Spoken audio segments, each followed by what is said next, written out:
আল্লাহ যিনি রাজ্জাক, এক নম্বর কোয়ালিটি হলো তিনি কাউকে ভুলে যাবেন না, কারো কথা ভুলে যাবেন না। হোক সে মানুষ, হোক সে অন্য কোনো প্রাণী, হোক সে মাটির উপরে, হোক সে মাটির নিচে, হোক সে পানির উপরে, হোক সে পানির নিচে, হোক সে বিশাল বন জঙ্গলের গহ্বরে গাছের ফাঁকের নিচে পড়ে আছেন, আল্লাহ তার কথাও কিন্তু ভুলে যান না। সুবহানাল্লাহ পড়ে।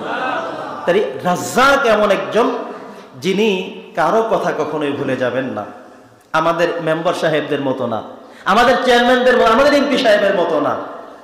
নূহ আলাইহিস সালাম তিনি যখন প্লাবন হবে, পানি হবে, তিনি তার মুসলমান হওয়া, ঈমান আনয়ন করা সব মানুষের কাছে মেসেজ করলেন যে আগামী 2 দিন পর অমুক সময়ে একটা নৌকা আমি এখান থেকে ছাড়বো, তোমরা ঈমানদার যারা সবাই নৌকা উঠবে, কারণ ওই সময় এমনভাবে প্লাবন হবে সব মানুষ কিন্তু মারা যাবে পানির নিচে পড়ে। একজন বৃদ্ধা মহিলা ছিল, নূহ আলাইহিস সালাম তাকেও গিয়ে বলে আসছে যে হে বুড়ি শোনো, তোমাকেও সেই মেসেজ করলাম, আমি কিন্তু ব্যস্ত থাকবো, এই মানুষজন গরু ছাগল হাঁস মুরগি সব উঠাইতে আমার কষ্ট হতে পারে, আমি ভুলে যেতে পারি, তুমি চলে যাবে। বুড়ি বললেন আমি তো বুড়ো মানুষ, আমিও ভুলে যেতে পারি, আপনি কাউকে দিয়ে মেসেজ করিয়ে আমাকে নিয়ে যায়েন। বললেন ঠিক আছে। প্লাবন হলো, সব ধ্বংস হয়ে শেষ হয়ে গেল, সব স্বাভাবিক হয়ে গেল। নূহ আলাইহিস সালাম এর নৌকা জুদি নামক একটি পাহাড়ে গিয়ে অবতরণ করলো, নেমে গেলেন। হঠাৎ করে তার মাথায় চলে আসতো ওই বুড়ির খবর কি, যার কথা আমি ভুলে গেলাম, তাকে তো আনতে মনে ছিল না। আয় হায়, এই লোকটি তো ইমানদার ছিল, তাকে কি হলো তার অবস্থা। তিনি দৌড়ে বুড়ির বাড়িতে গেলেন, গিয়ে দেখেন বুড়ি সেখানে রান্না বাড়া করে খাওয়া দাওয়া করে। এই বুড়ি খবর কি? বলে তুমি না আমাকে বললা 2 দিন পরে আসবা, বন্যা হবে, সব তলিয়ে যাবে, আমি তো তোমার অপেক্ষায় রান্না বাড়া করি, খাওয়া দাওয়া করি, বারবার প্রস্তুতি নেই, কই? নূহ আলাইহিস সালাম বললেন কেন পানি ওঠে না? বলে কবে পানি উঠছে?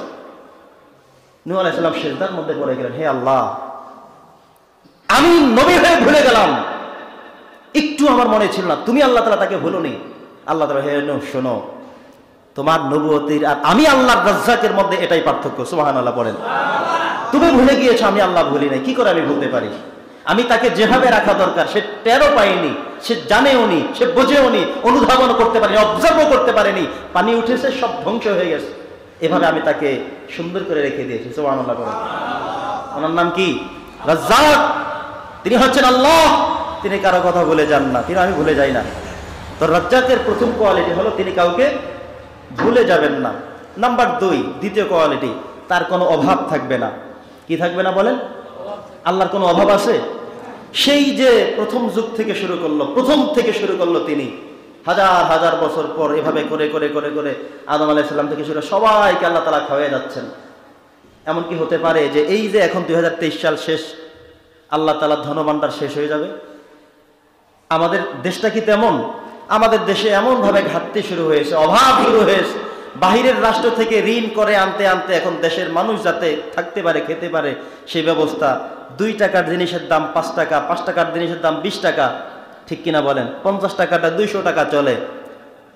কিন্তু আমার আল্লাহ এমন এক আল্লাহ, তিনি সব কিছু দিয়ে বিশ্বের যে কোনো একটা প্রান্তে, যে কোনো দেশে তিনি তেলের ব্যবস্থা করেন, পানির ব্যবস্থা করেন, গ্যাসের ব্যবস্থা করেন, যত প্রকার খাবারের ব্যবস্থা সব তিনি করেন।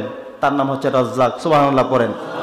আমরা আমাদের এই চোখে আগে কত বিল দেখতাম যেখানে ধান চাষ হতো, আপনি দেখেন দিনের বদলে 5 বছর ব্যবধানে আপনি দেখেন যে অনেকগুলো বিল এখন আর নাই, সব ঘরবাড়ি হয়ে গেছে। যেই জায়গাগুলোতে ধান করা হতো এখন আর ধান করা হয় না। কিন্তু তার মানে আপনি আমি না খেয়ে আছি?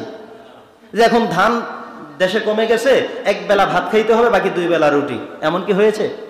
বরং আগে না খেয়েছিলেন এমন প্রমাণ আছে, এখন কেউ না খেয়ে থাকে না এমন প্রমাণ বারবার হাজারবার আছে। আল্লাহু আকবার বলেন। আল্লাহ বলছে ইন্নাল্লাহা হুয়া রাজ্জাকু যুল কুওয়াতিল মাতিন, আমি আল্লাহ তাআলা রিজিকের সব বন্দোবস্ত করে থাকি। এমন তিনি রব। রাজ্জাকের দ্বিতীয় বৈশিষ্ট্য হলো তার অভাব থাকবে না। আমাদের সরকার বলতে পারে নাই, দোকানদার বলতে পারে শেষ, প্রধানমন্ত্রী বলতে পারে অভাব আর অভাব, কিন্তু আমার আল্লাহ বলেন আমার কাছে কোনো অভাব নাই। সুবহানাল্লাহ পড়েন। এমন কখনো হবে না যে এই যে আমরা নারিকেল কিনতে গেলে পাই না, ডাব নারিকেল কিনতে গেলে পাই না, কিন্তু যারা ডাব নারিকেল ক্রয় করে আপনি দেখবেন প্রত্যেক দিন ট্রাকে ট্রাকে তারা ঢাকায় বা বিভিন্ন জেলাতে ডাব পাঠাচ্ছে। আপনি চিন্তা করবেন এত ডাব আনলো কোত্থেকে? একদিনের ঘটনা এটা না, প্রত্যেক দিন চলছে এভাবে। কয়টা বাজার আপনি দেখবেন, বিভিন্ন বাজার থেকে থেকে থেকে থেকে ট্রাকে ট্রাকে করে কিন্তু ডাব পাঠানো হচ্ছে। তার মানে কি রিজিক নাই? আছে। আপনি আমি মনে করি নাই, রিজিক আছে। তো আল্লাহ এমন এক রাজ্জাক, যিনি যার কাছে কখনো অভাব হবে না। আসি 3 নম্বর বৈশিষ্ট্য। রাজ্জাক যিনি, 3 নম্বর তার বৈশিষ্ট্য হলো তিনি হবেন অফুরন্ত দয়াবান। কি হবেন? দয়াবান, ক্ষমাশীল হবেন এমন অফুরন্ত যে আল্লাহ যেই মানুষটি সেজদা করে আল্লাহ তাকেও খাওয়ায়, যেই মানুষটি সেজদা করে না, নামাজ পড়ে না, আল্লাহ তাকেও খাওয়ায়, যেই মানুষটি মুসলমান হয়ে কোনো কাজ করে না তাকেও খাওয়ায়, যেই মানুষটি আল্লাহকে সেজদা না গিয়ে বটগাছে চুলার মধ্যে মূর্তিকে দেবীকে সেজদা দেয় আল্লাহ তাকেও খাওয়ায়, যে লোকটা আল্লাহর সাথে শিরক করে তাকেও খাওয়ায়, যে লোকটা আল্লাহর বিরোধিতা করে তাকেও আল্লাহ তাআলা খাওয়ায়। আল্লাহু আকবার। আমরা কি কখনো এমন করতাম যে আরে ভাই নৌকা মার্কায় ভোট দেয় নাই, ওরে কোনো কাটমাট দেওয়া হবে না, ও আমাদের ধানের শিশুর কোনো মিছিলে কখনো যায় নাই, খবর আছে এবার আসলে? বলি কি না আমরা? আল্লাহ হচ্ছে এমন এক আল্লাহ, তিনি বললেন যে আমার বিরোধী, যে আমার উল্টা কথা বলে, যে আমার সাথে শিরক করে, যে আমাকে সেজদা দেন আমি তাকেও খাওয়াই। তার মানে হলো রাজ্জাকের 3টা বৈশিষ্ট্য, যে বৈশিষ্ট্য আমাদের কারোর সাথে নাই, কারোর সাথে মিলবে না। আল্লাহু আকবার। কি কি বললাম? 1 নম্বর, তার কোনো অভাব হবে না। কি হবে না?